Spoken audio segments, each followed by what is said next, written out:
नमस्कार, 99 न्यूज के इस बुलेटिन में आपका स्वागत है। मैं हूं आपके साथ सोमनाथ तिवारी। बढ़ते हैं आज की खबरों की ओर। झारखंड पेट्रोलियम डीलर्स एसोसिएशन ने अपनी मांगों को लेकर आज सुबह से 12 घंटे के लिए कोयलांचल के सभी पेट्रोल पंप पर हड़ताल शुरू कर दिया है, जिससे वाहन चालकों को काफ़ी परेशानियों का सामना करना पड़ रहा है। सोमवार को झारखंड सरकार ने पेट्रोल पंप के हड़ताल को अवैध घोषित करते हुए इसे गलत करार दिया था, परंतु कोयलांचल में पंप संचालकों ने 12 घंटे की घोषित बंदी का जमत करते हुए पेट्रोल पंपों को बंद रखकर हड़ताल को पूर्ण समर्थन दिया है। हम आपको बताएं कि कोयलांचल में पेट्रोलियम डीलर एसोसिएशन ने 5% वेट कम करने, पंपों का सरकारी बकाया को अविलंब भुगतान करने और नकली बायोडीजल के बिक्री की जांच करने की मांग को लेकर 12 घंटे का बंद घोषित किया था। बंद के दौरान पेट्रोल पंप में तेल नहीं मिलने की वजह से कई लोगों को वाहन धकेलते देखा गया।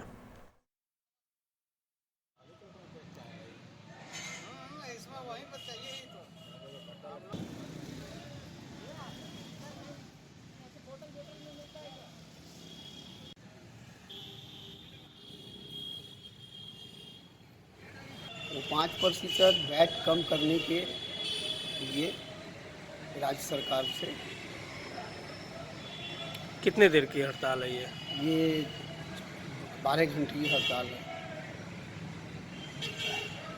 सरकार का आदेश भी जारी हुआ था रात में कि इसको अवैध घोषित किया जा रहा है हड़ताल को। सरकार का ऐसा कोई निर्देश पत्र हम लोग के पास नहीं आया। बागमारा में सुबह सुबह रफ्तार का कहर देखने को मिला है।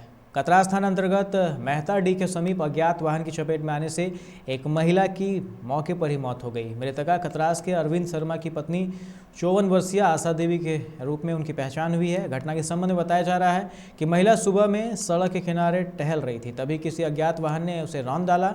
शव की स्थिति देखने से यह लगता है कि किसी भारी वाहन की चपेट में आने से यह घटना हुई है। फिलहाल मौके पर कतरास पुलिस पहुंचकर घटना की तफ्तीश कर रही है।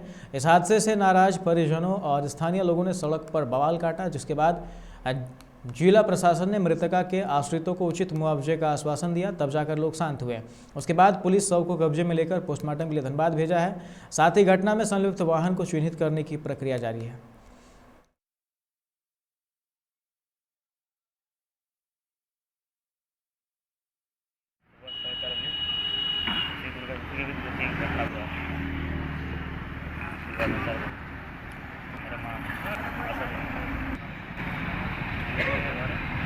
सुबह मैं निकला था, मतलब गाड़ी मार के निकल गई, गाड़ी पर आया, गाड़ी सुबह में तो ठंडा समय था तो देखा नहीं। देखिए, आज सुबह में हम लोग को जानकारी हुआ अरविंद शर्मा द्वारा कि उनकी पत्नी का जो है रोड एक्सीडेंट से डेथ कर गया और अज्ञात वाहनों द्वारा एक्सीडेंट हुआ। तो जानकारी मिलने के बाद हम लोग यहाँ पर आए। उसमें वरीय जो अधिकारी उनसे बात किए, अंचल पदाधिकारी महोदय बागमारा से, तो बताए प्रावधान कि आपदा प्रबंधन द्वारा 1 लाख रुपया देने का प्रावधान है। इसके लिए थाना का जो है यूडी केस और पोस्टमार्टम रिपोर्ट चाहिए और मृतका का जो आश्रित है उनका एक पासबुक और आधार कार्ड, ताकि जितना जल्दी आप दीजिएगा तो हम ब्लॉक से जिला भेज देंगे। तोपचांची थाना क्षेत्र स्थित सिंगदाहा पंचायत अंतर्गत दुल्हिंडी ग्राम में कतरी जोरिया के नज़दीक स्थित शिव मंदिर में एक अज्ञात विक्षिप्त युवक मंदिर के दरवाजे को तोड़कर अंदर घुसा और शिवलिंग को क्षतिग्रस्त कर दिया है, जिससे ग्रामीणों में आक्रोश है। इस घटना की सूचना के बाद मौके पर पहुंची पुलिस ने विक्षिप्त युवक को हिरासत में लेकर मामले की जांच पड़ताल में जुट गई है। बताया जाता है कि विक्षिप्त युवक दक्षिण भारत का निवासी है। वह भटक कर यहाँ पहुँच गया और मंदिर में प्रवेश कर अंदर से दरवाज़ा बंद कर लिया और प्रतिमा को क्षतिग्रस्त कर दिया है। ग्रामीणों को जब इसकी सूचना मिली तो बड़ी संख्या में लोग वहां पहुंच गए। मामले की जानकारी तोपचांची पुलिस को दी गई। सूचना के बाद बड़ी संख्या में पुलिस मौके पर पहुंच घंटों मशक्कत के बाद मामले को शांत कराया।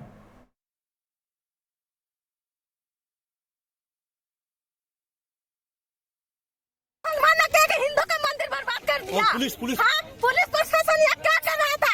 3-4 थाने का पुलिस आया यहाँ पे। फोटो मत खींचिए, फोटो खींच के आया था, ठीक है, बल्कि उसको निकालने के लिए आया था। वो निकाल के लेके चला गया। बाकी हम लोग कुछ बोलने गए तो बोला तुम लोग को अंदर कर देंगे। हमको भी बोला, गाड़ी में बैठा भी दिया 2-3 लड़के को। वो तो हम लोग चले गए, इसलिए उन लोग को उतार दिया। यदि वो पागल है तो इलाज के लिए जाना चाहिए और पागल नहीं है तो जेल जाना चाहिए।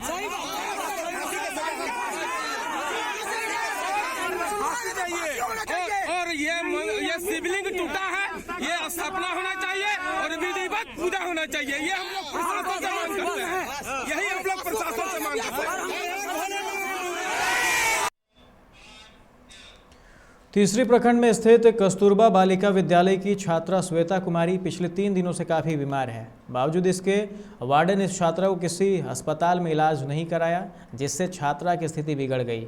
इसकी सूचना अन्य छात्रों ने श्वेता के अभिभावक को दिया है, जिसके बाद अभिभावक मौके पर पहुंच श्वेता को अस्पताल में भर्ती कराया, जहां उसकी स्थिति नाजुक बनी हुई है। श्वेता के अभिभावक राजेंद्र पांडे ने कस्तूरबा विद्यालय प्रबंधक पर लापरवाही का आरोप लगाया है। डॉक्टरों ने बताया कि छात्रा श्वेता को मलेरिया है, उसके शरीर में हीमोग्लोबिन की कमी है। डॉक्टर राजीव उरांव ने बताया कि छात्रा को बार बार उल्टी आ रही है, ब्लड प्रेशर भी काफ़ी लो है। फिलहाल उसका इलाज चल रहा है। कस्तूरबा बालिका विद्यालय की वार्डन पर लापरवाही की शिकायत की गई है।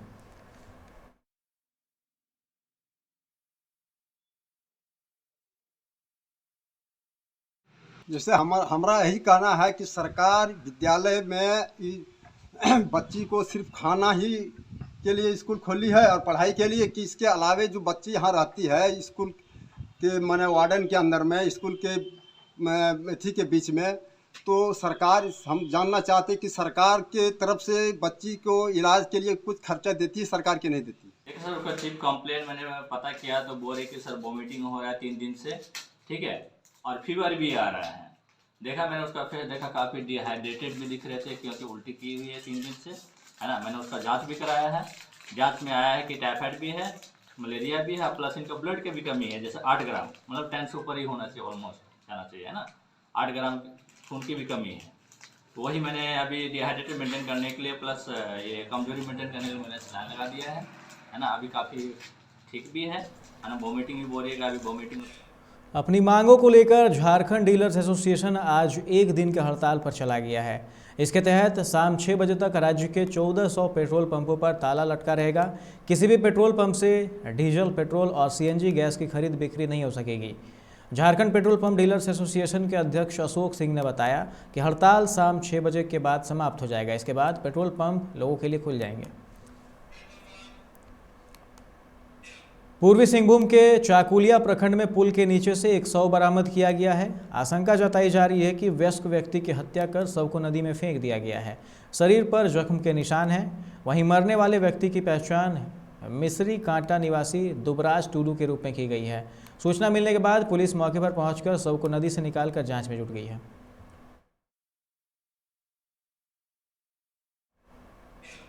उत्तर पश्चिम से आ रही सर्द हवाओं के चलते आज भी पूरा झारखंड शीतलहर की चपेट में रहा। पूरे राज्य में तापमान तेजी से गिर रहा है। मैक्लुस्कीगंज समेत कई इलाकों में पारा 2 डिग्री से भी नीचे आ गया। यहां सुबह घास पर पड़ी ओस की बूंदें जमा रहा। हालात को देखते हुए मौसम विभाग ने येलो अलर्ट जारी किया है।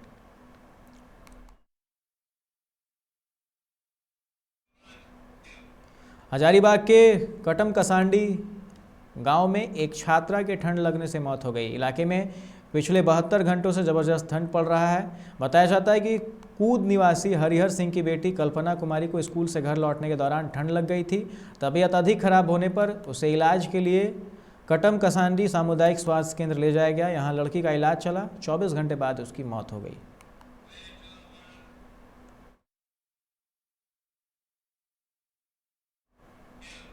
कोरोना की दूसरी लहर में तबाही मचाने वाला कोरोना का डेल्टा वेरिएंट फिर एक्टिव हो गया है। ओमिक्रॉन की तलाश में अब तक की जांच में डेल्टा वेरिएंट ही पाया गया है।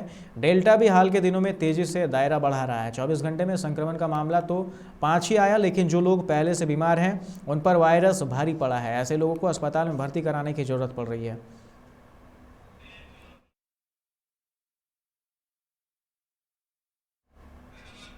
मगध यूनिवर्सिटी में हुए कॉपी खरीद घोटाले में स्पेशल विजिलेंस यूनिट ने बड़ी कार्रवाई की है। टीम ने गया से एमयू के registrar Pushpendra Kumar Verma, proctor professor doctor Jainandan Prasad Singh, library incharge और हिंदी डिपार्टमेंट के head professor Vinod Kumar, VC doctor Rajendra Prasad के पीए असिस्टेंट सुबोध कुमार को गिरफ्तार कर लिया। हालांकि मुख्य आरोपी कुलपति डॉक्टर राजेंद्र प्रसाद अब तक गिरफ्तार नहीं किए जा सके हैं। वह फिलहाल छुट्टी पर चल रहे हैं।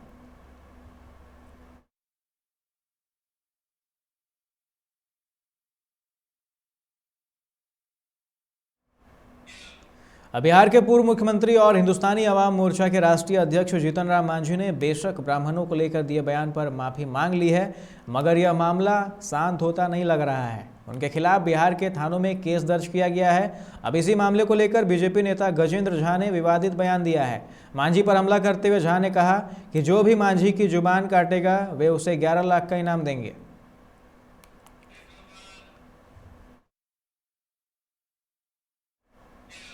देश के पहाड़ी इलाकों से लगातार आ रही सर्द पछुआ हवा का प्रभाव प्रदेश में दूसरे दिन भी बना रहा।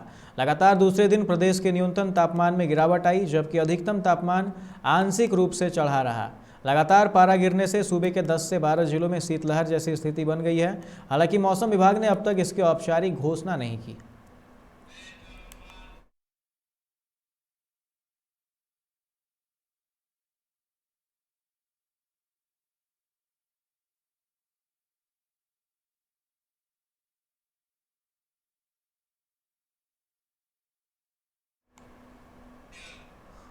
औरंगाबाद के ऋषियप में दूल्हे की कार ने धान का बोझा ढो रहे एक किसान को टक्कर मार दी। इससे वृद्ध की मौके पर ही मौत हो गई।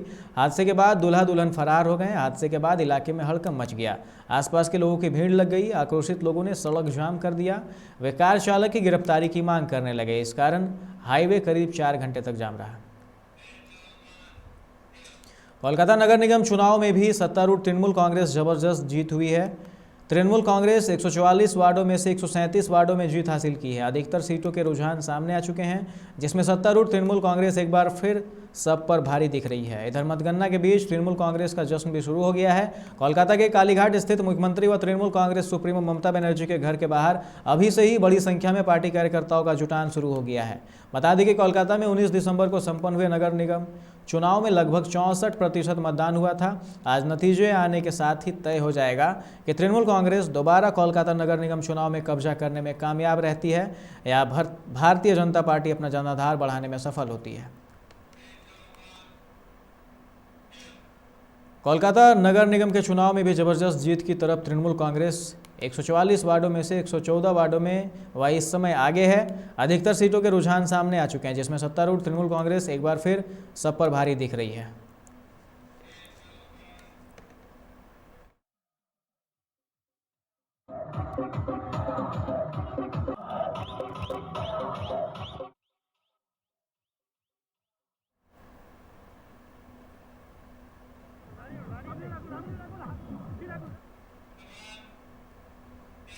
कोलकाता नगर निगम चुनाव में तृणमूल कांग्रेस प्रचंड जीत से आसनसोल में जश्न का माहौल है। आसनसोल सिटी बस स्टैंड में यूनियन नेता राजू अहलूवालिया के नेतृत्व में लोगों के बीच लड्डू एवं मिठाई बांटी गई। इस दौरान टीएमसी कार्यकर्ताओं ने एक दूसरे को अबीर गुलाल लगाकर और आतिशबाजी कर जीत की खुशी मनाई। राजू अहलूवालिया ने कहा कि यह जनता की जीत है, बंगाल की जनता दीदी के साथ है।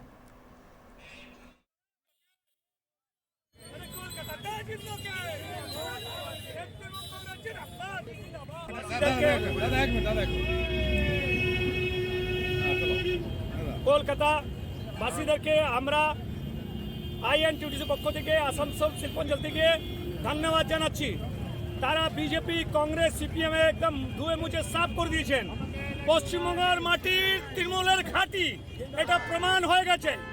পশ্চিমবঙ্গে তৃণমূল ছাড়া কোনো রাজনৈতিক দলের কোনো স্থান নেই। ত্রিপুরাতে ওরা লজ্জাজনক যেভাবে অত্যাচার করেছিল মানুষরা দেখিয়ে দিচ্ছেন। পুরো ভারতবর্ষে 2024। जामुड़िया के श्रीपुर में देर रात एक एम्बुलेंस मरीज को लेकर कोलकाता से सीतारामपुर जा रही थी। उसी दौरान काली पहाड़ी के पास एम्बुलेंस अनियंत्रित होकर पलट गई। एम्बुलेंस के दुर्घटनाग्रस्त होने से उसमें सवार एक मरीज की मौत हो गई है, जबकि एक व्यक्ति घायल बताया जा रहा है। घटना के बाद एम्बुलेंस चालक मौके से फरार हो गया। घटना की सूचना के बाद मौके पर पहुंची पुलिस घायल व्यक्ति का अस्पताल पहुँचाया है, जबकि मृतक के शव को कब्जे में कर मामले की जाँच में जुट गई है।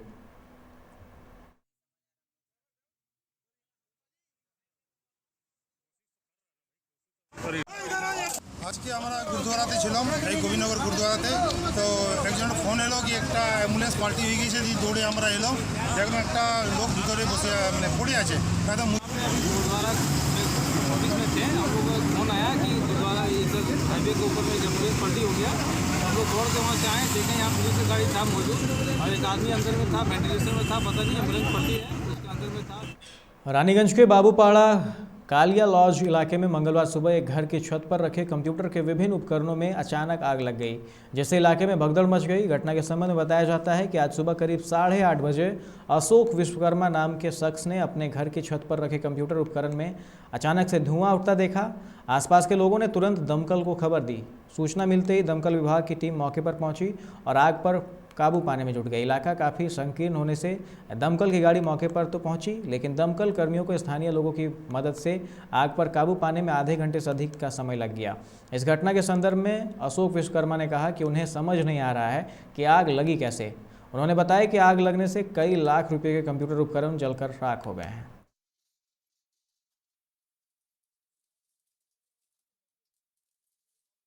দেখলাম মানে মোটামুটি 8টা 8:30 সময় 8:30 সময় দেখছি ধুঁয়ো বের হচ্ছে। হ্যাঁ, দেখছে আগুন লেগে গেছে, মানে জানি না কি রকম লেগেছে। তো এটা আপনার কি ছিল এখানে? এখানে সব আমার প্রিন্টারের জিনিসগুলো ছিল, কাস্টমারের ছিল, প্লাস আমার নিজের ছিল। তো কি কত টাকা সব সামগ্রী ছিল? মোটামুটি 3-4.5 লাখ টাকার মতো। রানীগঞ্জ ফায়ার ব্রিগেডের মধ্যে একটা কল এসছে যে সিয়ারসুল রাজবাড়িতে ঘরের উপরে একটা আগুন লেগে গেছে। আমরা এখানে এসেছি। কম্পিউটারের সমস্ত ওয়েস্টেজ, কম্পিউটার, ইউপিএস, এইসব ব্যাটারি, সব জিনিস, প্লাস্টিকের জিনিস সব ছাদের উপরে রাখা ছিল। কারণ কি হলো, কি জন্য আগুন লাগলো সেটা এখন বুঝতে পারছি না, কিন্তু আগুন লেগেছে। আমরা ফায়ার ব্রিগেড এসে আগুন নেভাচ্ছি। देश और दुनिया में ओमिक्रॉन का खतरा लगातार बढ़ता ही जा रहा है। भारत में इसके मामले लगातार सामने आ रहे हैं। केंद्र सरकार की जानकारी के मुताबिक देश में अब तक ओमिक्रॉन के 200 मामले सामने आ चुके हैं। सोमवार को जब इसकी जानकारी केंद्रीय स्वास्थ्य मंत्री मनसुख मांडविया ने राज्यसभा में दी, तब तक देश में 161 मामले सामने आए थे। सोमवार को देश में ओमिक्रॉन के 18 नए मामले सामने आए हैं। इनमें दिल्ली में 6, कर्नाटक में 5, केरल में 4 और गुजरात में 3 मामले सामने आए हैं।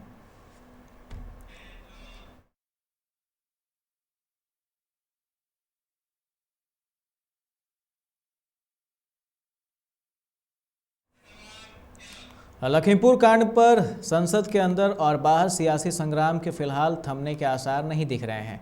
सदन की कार्रवाई शुरू होते ही विपक्ष के हंगामे के कारण राज्यसभा को स्थगित करना पड़ा। विपक्ष राज्यसभा के 12 सदस्यों के निलंबन और लखीमपुर खीरी कांड में गिरफ्तार आशीष मिश्र के पिता और केंद्रीय गृह राज्य मंत्री अजय मिश्र के इस्तीफे की मांग पर अड़ा हुआ है। विपक्षी दल अपनी मांग को लेकर दोनों सदनों में हंगामा कर रहे हैं। इसको लेकर विपक्ष आज संसद भवन से विजय चौक तक विरोध मार्च निकालने की तैयारी में है।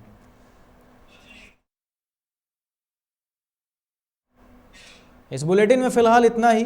तमाम खबरों के लिए आप देखते रहे 99 न्यूज़। नमस्कार।